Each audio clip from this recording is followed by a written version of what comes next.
Merci d'être de notre pour vous informer. Bienvenue dans votre édition.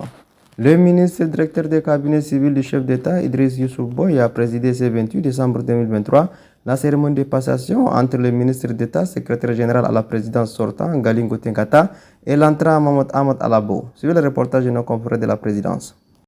C'est au cours d'une cérémonie empreinte de convivialité, présidée par le ministre directeur de cabinet civil du chef de l'État, Idriss Youssouf Boy, que Dr Gali Ngouté Ngata a officiellement cédé sa place à Dr Mahmoud Ahmad Alabo, nouveau ministre d'État, secrétaire général de la présidence de la République.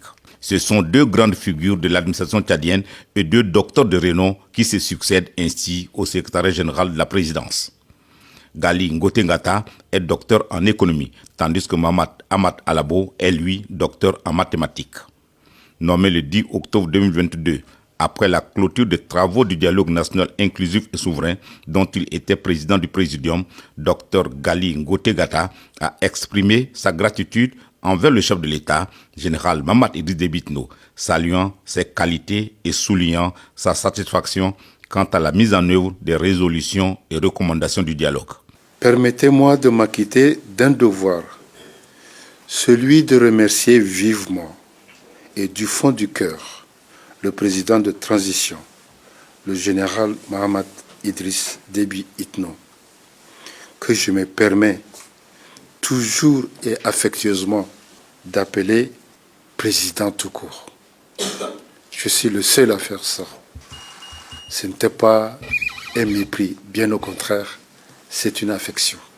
Un président aux qualités intrinsèques multiples, caractérisé par une humilité exceptionnelle, très disponible et empathique aux populations, un très grand travailleur en silence. J'ai découvert l'homme après le dialogue et je suis très honoré d'être le plus proche collaborateur durant tout ce moment. Dans son allocution, le ministre d'État sortant a félicité son successeur tout en soulignant sa confiance en sa capacité à poursuivre la mission à un moment clé de la transition politique au Tchad.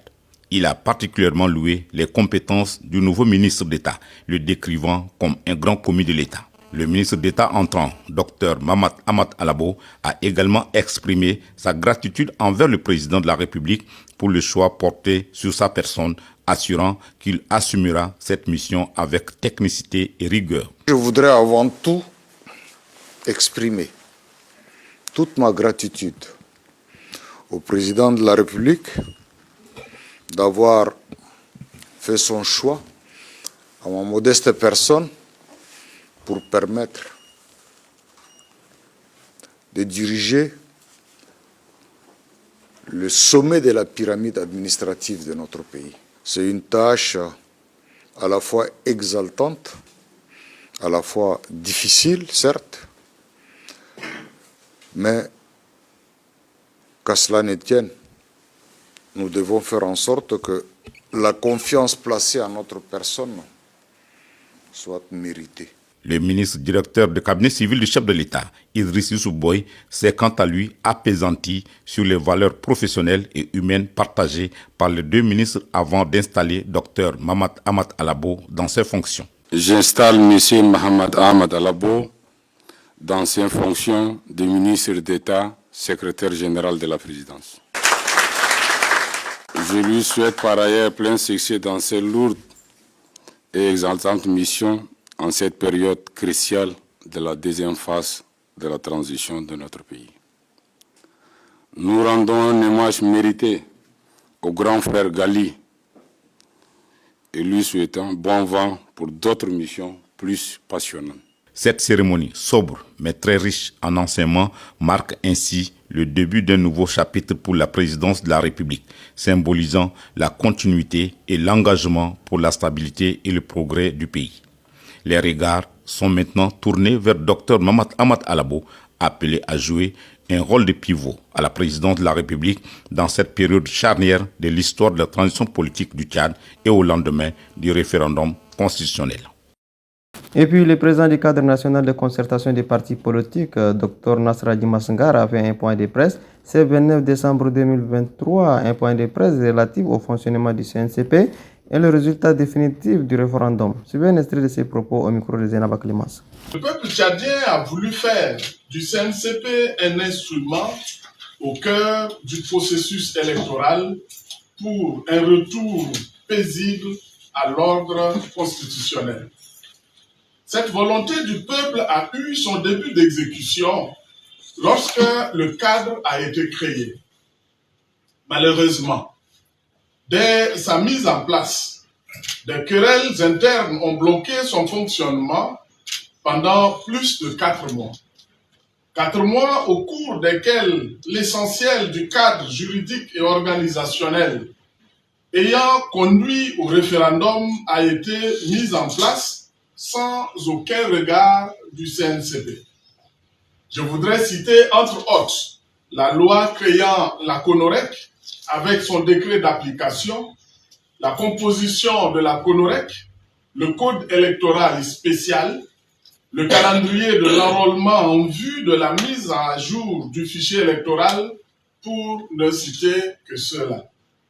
Cette absence ou l'inaction du CNCP a eu une répercussion non seulement sur l'organisation du référendum, mais aussi sur le contenu de ces différents textes. Les critiques élevées ça et là pendant tout le processus référendaire auraient pu être évitées si le cadre était fonctionnel.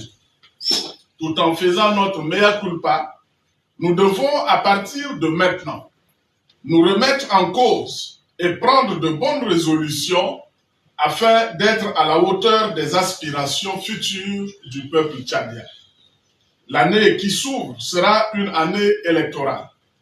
Cependant, avant l'organisation des différentes élections à venir, différentes institutions doivent être mises en place et divers textes doivent être pris conformément à la nouvelle constitution. Nous ne saurons terminer nos propos sans mentionner le référendum qui vient de s'achever hier avec la proclamation des résultats définitifs par la Cour suprême. 2 camps s'étaient opposés pendant les campagnes. Le peuple tchadien a voté. Contestable ou non, la Cour suprême a définitivement clos les débats. Le président de la République vient de promulguer la nouvelle constitution. C'est peut-être une information pour certains d'entre nous, mais cela vient d'être fait ce matin seulement et à 1 heure. Cette constitution devient désormais la loi fondamentale qui nous régira tous pour les prochaines années. Donnons-nous les mains et travaillons tous ensemble à l'émergence de notre nation. Que nos divergences de vues soient réglées par des voies pacifiques, à travers des concertations et le dialogue franc, tout en se disant que nul ne détient le monopole de la vérité. Dans le même cadre, à l'annonce du résultat définitif par la Cour suprême, les militantes et les militants, les partis alliés et ceux du bureau de soutien se sont mobilisés au chef du mouvement patriotique du Sali pour suivre les 10 résultats. Suivez ce reportage. C'est une forte mobilisation au siège du mouvement patriotique du Sali pour célébrer la victoire de oui pour la refondation du Tchad. Militants et les militants du mouvement patriotique du Salut, les partis alliés et ceux du bureau de soutien au mouvement patriotique du Salut, tous ensemble ont un regard direct sur l'écran géant pour attendre les résultats définitifs proclamés par la Cour suprême. C'est lui qui a remporté avec 85,9% contre 14,10% pour le non. Le secrétaire général premier adjoint du mouvement patriotique du Salut, Aziz Mamassale, s'est dit comblé. Il ne s'agit pas de vaincre une partie contre une autre, mais c'est la victoire du Tchad aujourd'hui. Avec un Tchad nouveau, avec une constitution nouvelle, nous célébrons la refondation du Tchad aujourd'hui. Et nous avons consacré aujourd'hui l'héritage du maréchal, l'héritage du président fondateur aujourd'hui qui reste debout. Personne ne peut s'imaginer qu'on pouvait sortir d'une période de transition en cette période-là. Le Tchad est l'un des rares pays parmi les 6 autres transitions dans l'Afrique aujourd'hui d'amorcer le retour à l'ordre constitutionnel. Rappelons que cette victoire est une nouvelle étape pour la refondation du Tchad. La liberté naîtra de ton courage, lève les yeux, l'avenir est à toi. ce se referme cette édition. Merci de l'avoir suivi. À demain, Inch'Allah.